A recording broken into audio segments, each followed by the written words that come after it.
Our next agenda item is with our student ambassadors and our expert panel. So we have what net zero skills do employers want in an environmental science graduate? And as I mentioned at the beginning, these questions have been compiled by our student ambassadors, and we have 3 representatives from our student ambassadors, and then we have 3 panelists. So first of all, can I invite our student ambassadors to very briefly introduce yourselves, please, and welcome. So should we go, I'll tell you who to go first, shall we? Shall I say, should we go Alison first? Hi, everybody. I'm Allison. I'm a 3rd-year environmental science student at the University of Stirling. Thank you, Alison. And Millie? Hi, I'm Millie. I just finished my 2nd year at the University of St Andrews studying earth science. Thank you. And Ellen? Hi everybody, I'm Ellen Dainty. I'm studying applied marine and terrestrial ecology at Bangor University, and I'm currently in my 3rd year. Fantastic. And I'm just picking up my bit of paper here. Finally, I'd like to invite our panel members to introduce themselves. So first of all, Gary, would you like to introduce yourself?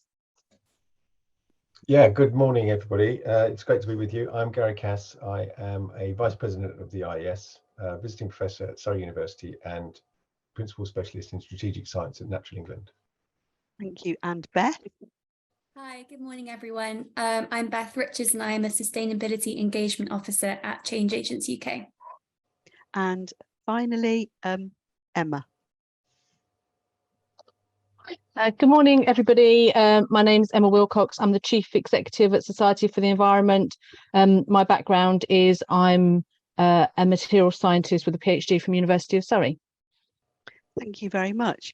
The way this is going to operate is our students are going to ask the first question to a particular panelist, and then the other panelists will be invited to add anything supplementary, and then the second question will go to a different panelist, and the third question will go to the third panelist, but everybody will have an opportunity to contribute. If we have sufficient time, if you have any questions that you would like to ask the panelists, please plop them in the chat. And if we have plenty of time, we've got some supplementary questions. So hopefully there's plenty to keep us interested. So our first question is for Gary, and that is posed on behalf of our student ambassadors by Alison. So over to you, Alison. Thank you so much, Liz. So Gary, my question for you is that graduates of environmental science and related degrees are exposed to a broad spectrum of technical and IT skills throughout their degree. However, what specific technical and/or IT skills do you increasingly seek graduates to be proficient in that will support the transition to net zero? Yeah, thanks, Alison. This is great. This is a really good question. It took me quite a while to think about it, actually, when I saw it. So I'm going to give you the approach that we have in Natural England to the way that we address our kind of skills agenda. And in an organization like ours, where we're trying to, fundamentally enhance, conserve and manage the natural environment for the benefit of present and future generations, we're kind of dominated by the drive to kind of tackle the nature crisis, but we recognize and are clearly involved in tackling the climate crisis too, because of the intimate relationship between nature and climate, and also in terms of the sort of approaches to net zero, increasingly including the aspects of nature management and land management to achieve that. So to do that, we have to have a very broad range of scientific and technical competencies. And I use the word competencies rather than skills here, because we see a difference between knowledge, i.e. what is it what actual kind of facts do you have in your head, the skills that you have, which are kind of ways of doing, is what can you actually do, and also your behaviors, because those become really, really important. The behaviors you have, the mindsets you have, the kind of ways of thinking that you kind of operate, and the ways that you kind of operate as a human being. So we kind of go beyond the idea of skill to talk about competence, and I think that's a kind of important thing to start with. then we kind of recognize really that dealing with net zero, dealing with climate change are kind of symptoms of bigger problems. And, you know, net zero is a policy goal. And if, you know, we know that pursuing one policy goal in the absence of other policy goals generally tends to make a mess of things. So we try to take a much more integrated approach to it, very much along the lines that Adam talked about. You know, and across the suite of the 17 Sustainable Development Goals, climate action is one of those 17. We know that those are indivisible, so we kind of need to go beyond thinking about skills or competencies for net zero to really talk about competencies for sustainability. And I think this is something that CEDHE has pioneered and has been working to kind of drive, you know, the competencies for sustainability into undergraduate learning developed by UNESCO and really developed further through the recent QAA and Advanced HE guidelines. So we're kind of very supportive of that, and we're kind of really looking forward to cohorts of graduates emerging fully fledged with this suite of competencies that we're very supportive of. So we have this need for a very broad range of scientific and technical competencies, and we kind of look at that in kind of three ways really, about specific domain expertise. So yes, we need people who know about climate change. We need people who know about ecology. We need people who know about geology. We need people who know about marine science or social science. So we need absolute domain experts. We also need expertise in cross-cutting technical areas like data handling, data science, data management, including data ethics, increasingly including data ethics these days, with all the stuff that we're hearing recently about generative AI, and also the use of specific technologies like genetic technologies or Earth observation technologies, and, you know, emerging areas such as, you know, chemical fingerprinting and ecoacoustics and all sorts of other things like that. And there's also a suite of underpinning capabilities that we would expect all of our kind of scientific and technical folk to have. We need people to be critical thinkers. We need them not to take you know, the first answer for granted, and to be able to kind of really get behind an argument, get behind a data set, and really understand that. We also increasingly are aware of the need for a clear self-awareness focus as well, to be aware of our own positionality, if you like, within the system, because we can't be, there's no such thing as an objective observer. So, you know, you're part of that system, therefore you need to be aware of the position you have and the power and influence that you have within that. We also need underpinning capabilities around collaboration, partnership management, and really kind of understand what makes for good collaboration, good partnership working. And that really is about, you know, involves some level of kind of humility, not assuming that we could do everything ourselves. There's no way we can, and there's no way we ever have done, and there's no way we ever will do. So we have to work with others to get stuff done, and really kind of understand some of the more underpinning aspects of knowledge management, of knowledge exchange, and, you know, come back to that word comms. And maybe we'll get onto this in terms of a later question. I actually really hate the idea of hard skills versus soft skills. And I trained as a natural scientist, and I actually think the so-called soft skills are some of the hardest, actually. So can we stop talking about hard skills and soft skills, please? They are complementary skills, some of which are based in STEM and some of which are not. And yeah, I think it just kind of suggests, you know, soft skills suggest they're not serious. It suggests they're discretionary, suggests they're kind of almost, you know, easy in a way, and then really not. So that would be my answer to that question, Alison. So I hope that's covered what you wanted. I'm sure my fellow panel members will have. That's brilliant. We happy with that, Alison? Yes, thank you so much, Gary. Now, we're, as usual, in all our fora, we're running out of time. So that was a wonderful response, Gary. Can I just ask Beth and Emma, if you have anything to add to question one, if you wouldn't mind popping it in the chat, that would be really helpful. Because now we're moving on to our second question. And Millie, you're going to kindly pose this question to Beth. Thank you, Liz. So my question for you, Beth, is that graduates of environmental science and related degrees will graduate with an extensive knowledge and understanding of environmental challenges. However, what soft or other skills do you think are of most use in the net zero transition, and why? Thank you. What a great question. So I think there's so many skills that are important to consider when thinking about the net zero transition. And I think each person can kind of bring their own passions, experience, and skills to the forefront of their chosen career to really maximize their personal impact. Reflecting on the work that we do at Change Agents, we've kind of looked at some of the most needed skills and ways of thinking to really ensure we're adopting a more sustainable mindset, which I'll explore with you now.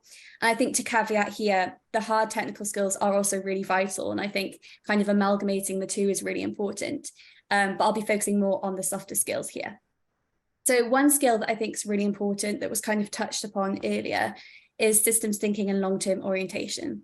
So we kind of got into this mess by prioritizing short-term profits and immediate gratification over long-term impact. And we really need people who are future-facing and understanding that our economy is kind of second to a functioning society and third to resourceful environments. So at the same time, climate change and any sustainability challenge, in fact, aging population, food security, inequality, these are all wicked problems which kind of intersect and make for a very complex resolution being needed. So we really need graduates who can appreciate and work with this complexity to find solutions that address multiple aspects of the system to really create an equitable and low carbon outcome. And this type of systems thinking really requires people to do work collaboratively. And that means across sectors. It's really important that we kind of move past working in silos and kind of in our own space and ensure we collaborate more effectively with different groups, different perspectives to really maximize our systems thinking. And it's really important because it allows us to focus on the interconnectedness of everything and our place within bigger systems. The economy, society, and environment are all pillars that must be prioritized kind of collectively, or none will function at all. And what we've seen historically is that we focus so much on the economy in kind of unequal terms, to the detriment of the environment and society.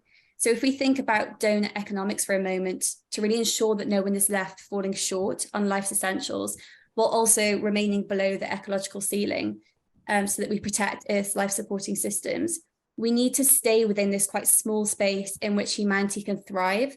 And this really relies on seeing and protecting the interconnectedness of society and the planet.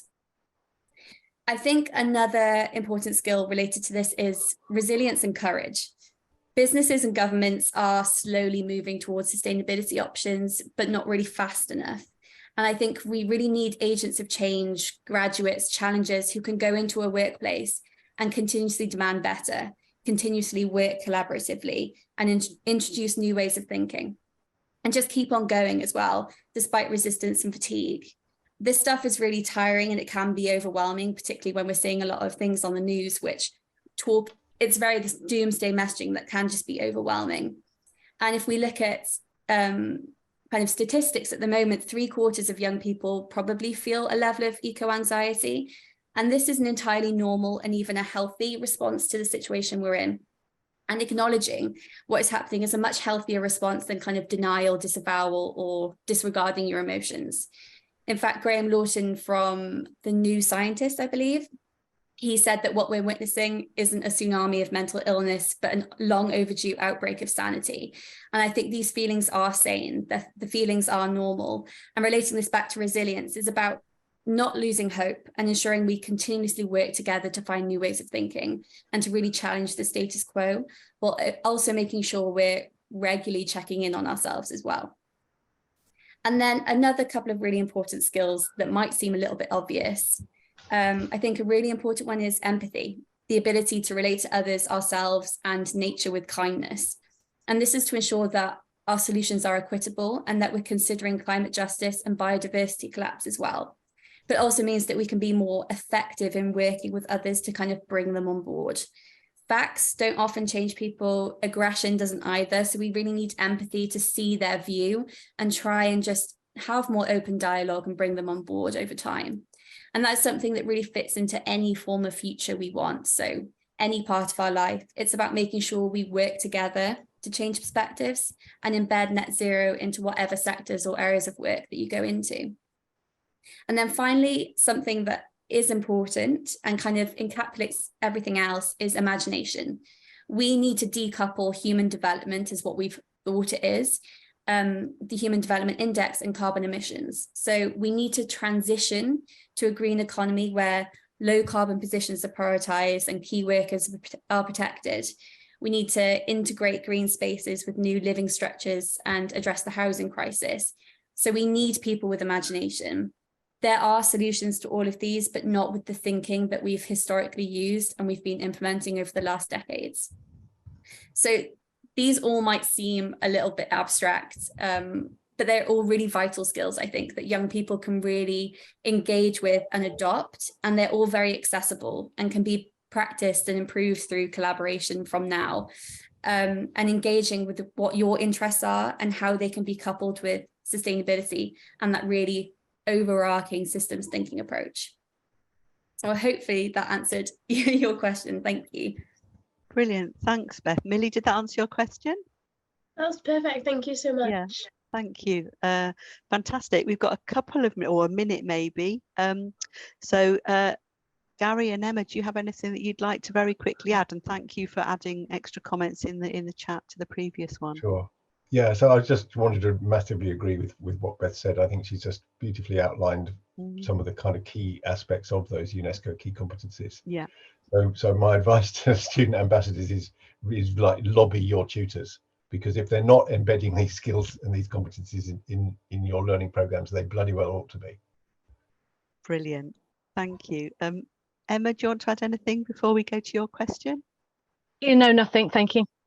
Brilliant. I think I'm very glad this is being recorded, because I think we've had some very powerful questions and some very, very powerful answers. So our third question is Ellen, you're very kindly going to pose a question to Emma.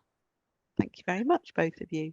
Thanks, Liz. So Emma, my question to you is, as we transition to a net zero economy, what skills, being specialist or generic, do environmental scientists have that may be translated to help fill skill shortages in other industries? Thanks, Ellen. And again, thanks everybody for inviting me. So the first part of that, I'm going to start with the technical competencies. I agree with Gary. It's a combination of your knowledge and your skills. And the knowledge that you have is across a broad range of disciplines, and the entire economy needs that broad knowledge. So as Adam touched on, we hear the media and government talking a lot about net zero. Of course, that's really important, but there are so many other elements that are important as well, whether we're looking at the natural environment or water or soil quality or circular economy or whatever element it is. Your technical competence is really important to all of those areas and employers across all of those disciplines as well. So I would never kind of step away from that technical element.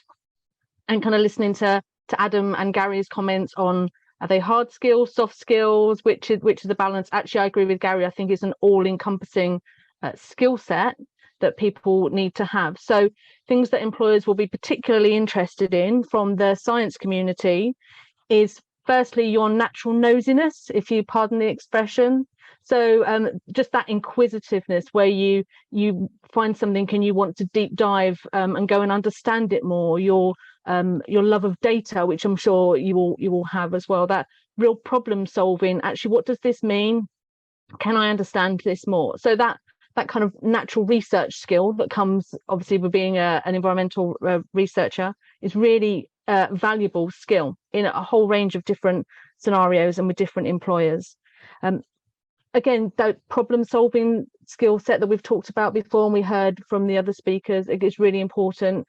And working with others to address problems as well. So whether it's a massive kind of innovative challenge or just a small problem that's come up that actually is something you need to address to move forward. Again, problem solving skills are something that scientists have in kind of abundance. So again, that's a really valuable skill set to an employer. And again, sitting alongside all of that is that natural desire to ask questions and to challenge thinking and to challenge barriers. These are really valuable skill sets that can be applied across any discipline. And in order to deliver the environmental challenges we have, they are things that we need across a whole range of different employers and employer types and professions as well. The next couple I'm going to mention have already come up, and I just wanted to reinforce them because I fundamentally believe that they're so critical. And the first one is communication. And not just communication among the kind of research community, but how to take a really difficult concept and explain it in a way that makes sense to a really broad audience. So how can you take a really difficult scientific concept and explain it in a way that will make sense to an accountant that you want to release some money to work on a project? Or how do you explain it in a way that will make sense to a marketing team who are going to use that to sell a product or service? Or how do you explain that in a way that will make sense to a local community? So that think about those kind of communication skills. They're absolutely critical. And that cross-disciplinary, how do I work with people in different areas, particularly kind of scientists and engineers working really closely together across the kind of research, problem solving, innovation space as well. I think it's really, really important. And then just to finish off, I'm just going to give you a piece of advice that was given to me. I was trying to work it out. I think it's about 25 years ago, which is slightly scary, from the then chief exec of the National Physical Laboratory. And he said to me, anybody can have a good idea or anybody can do a great piece of research, but if you don't take people with you and you can't get that in a way that people understand it, then it's completely useless. And I think he was absolutely right, and I think he's still right today. So those communication skills, taking people with you, absolutely vital. I'm going to stop there because I know we're conscious of time, although I could probably go on all afternoon. Thank you very much, Emma. Did that answer your question, Helen? Yeah, absolutely, thoroughly. Thank you so much, Emma. It was Great. really good advice. Thank you. Beth and Gary, is there anything that you would like to add to that? I would just like to echo what Emma said, and I think it is really valuable about being able to communicate effectively. And I think it kind of touches on what I said earlier. It's about not having echo chambers of ideas. We need to kind of have a cross-sectoral change, and to be able to do that, we need to be able to communicate information and make it accessible to everyone and provide it in a way that allows people to connect to it. So I think that's definitely something really valuable that we should embed within curriculum and take forward as well. Thank you, Yeah, Gary. great. Yeah, I'd also add, I think, the critical need for kind of recognizing the limitations of our own expertise, if you like, and have some humility and flexibility in the face of the inherent complexity, uncertainty and ambiguity of the issues we're facing, and also the diversity of perspectives and values that are there, knowledge systems and knowledge forms. I mean, I learned the hard way, as you often do. I came out of university fully understanding the photochemistry of smog, but I haven't been able to solve the air pollution problem because I can't do that as a chemist.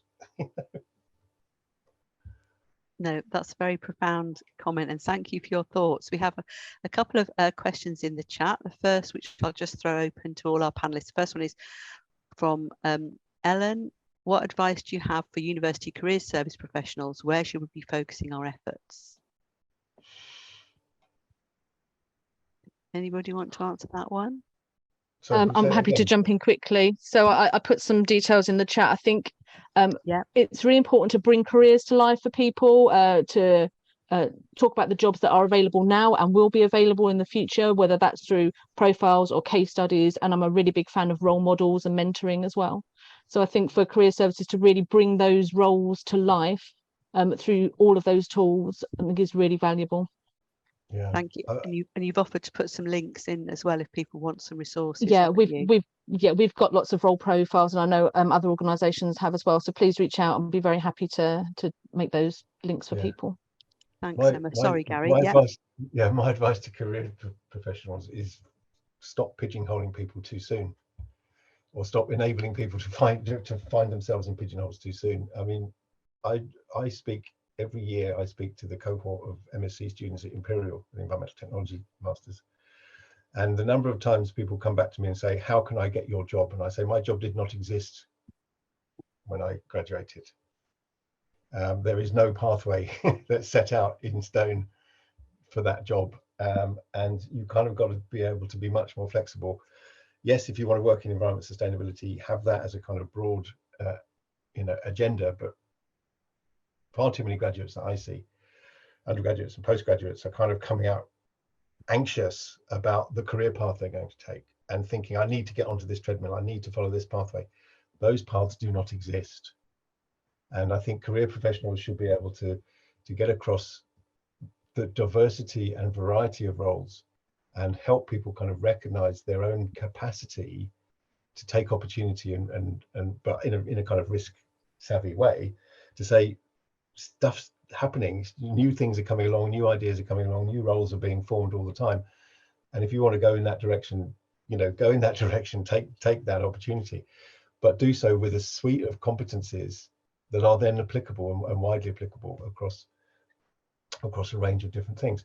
So yeah, I mean, again, just come back to what I said before, careers professionals really should avoid pigeonholing people too soon or encouraging people to kind of pursue a particular career path, which in 40 years' time could be completely and utterly different. If I could just add something on there to what Gary said as well. So at Change Agents, we actually run workshops for careers teams to kind of teach them about how we can offer up an opportunity for young people to workshop their ideas, workshop what they kind of want from life, and have that time of reflection and think about how they can embed sustainability thinking into whatever career they choose. It's not feeling like you need to do like a sustainability job or a green job. It's about taking that mindset and applying it to wherever they go, which we found really valuable. And I think it's really had an impact from people at the start of their career. Great, thank you. Are you happy to put a link in the chat to that as well, Beth? And yeah, Emma, any links that you want to put in as well? No, thank you all very much. Well, we have 4 minutes and I haven't got any more questions in the chat, so I think we'll go to our backup questions now. I think the first one. Liz, can I just ask? Oh yes, I did pop it in Pete's chat, got his hands up. Oh, sorry. No, it's okay. Let's have a look. Just interesting. Just you mentioned there, Gary. Yeah.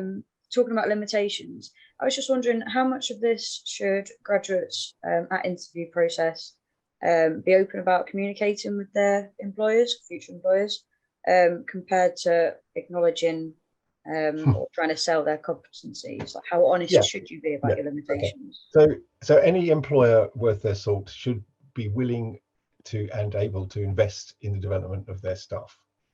So they cannot expect any candidate that comes to them in an interview to have the full suite of capabilities and experiences set out in the job description. The job description is an ideal state. Those ideal people do not exist. So if you're able to say, able to get across the idea that you are willing and able to learn, and there are certain areas of which, clearly you have not brought all of that knowledge, all of that skill, all of that competence with you, because nobody does, and just demonstrate your willingness to go down those development paths, to fulfill your CPD, to develop as a professional, then I think that's an entirely appropriate approach. If you go there and pretend that you can do everything it says in the job description, they will know that, and they will know you're bullshitting. So don't do it. Great question and great answer. Thank you. Everybody I've ever recruited, I like to think I've always recruited a lot on their those traits, their personality, their behaviours, alongside the knowledge, and honesty is a really critical part of that. So I completely echo that. Kind of be open about what you can do and what you want to learn. And I mean, every day is a school day. I'm learning every day, and I'm lucky that we have interns come and work for us, and I learn so much from them. So yeah, being really open about that continual learning, continual professional development, I think is critical. But yeah, honesty is a really great thing that employers are looking for, and confidence as well. So it's a bit of both. Thank you. And Adam's put a comment in about essential and desirable skills and the distinction between them. I think we have 1 minute, and I think I saw Pete's hand up. Is that still up, Pete, or is it gone? Move on, Liz. We'll keep it to time. I'll lift it up later. Okay then. Well, we did have, I'm not sure we've got a quick chance to answer. We could have a quick fire yes or no answer, and then we can discuss it in more detail. I think we've addressed the first question that Alison was going to ask. The second question Millie was going to ask as a backup was about the environmental science curriculum. So Millie, are you happy to ask your backup question, which is about number 5 on our list? Yeah. So do the panelists think graduates' current knowledge and skills are fit for purpose for future jobs in the net zero transition, or are there changes needed to the environmental science curriculum to better prepare our graduates for these roles? And we haven't got much time, so I'm going to ask for a yes or no and then expand in the chat. So I'll go first of all to Gary, which is really I'll just come back to the need for proper embedding of the UNESCO key competencies sustainability. Some universities have made enormous progress on this. Others are kind of starting the journey. Others maybe haven't yet started the journey. So whatever CEDHE can do to kind of promote and enforce that, I think would be great. Thank you, Gary. What about Beth? I think it's hard to answer yes or no. I think there's definitely progress that can be made. I think universities are good at kind of developing knowledge, and some courses are really great at developing skills, but I think there needs to be more work around values and mindsets, and how we approach a problem, as well as how to solve it as well. So I think it's more about embedding those skills and competencies, like Gary said, within the curriculum. Great. So we'll look out for that when we're doing our accreditations. And finally, Emma. I'm not close enough to know the intricacies. I would refer to Adam on that one, but I suspect the answers that you've been given around the integration are correct. Brilliant. Thank you very much, everybody.